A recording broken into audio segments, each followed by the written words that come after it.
La setena edició del Trofeu Internacional Ciutat de Palma de pàdel va arribar ahir a la seva fi. Prop de 3.000 persones van presenciar la victòria d'Augusta i Díaz a la final masculina i el de Navarro i Teiter a la categoria femenina.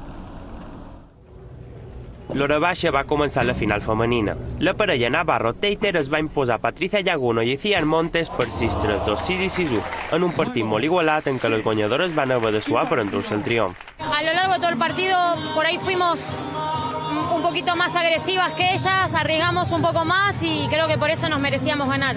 Sí, bueno, la verdad que el estar aquí jugando con tantísima gente es espectacular. No sé, te hace estar mucho más motivada y con muchísimas ganas.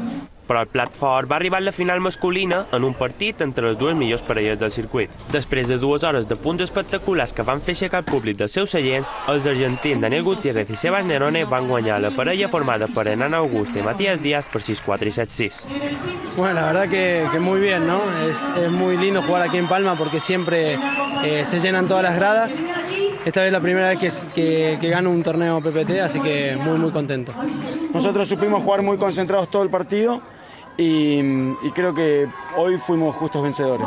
Després de l'espectacle d'ahir, els espectadors ja tenen ganes que arribi l'edició número 8.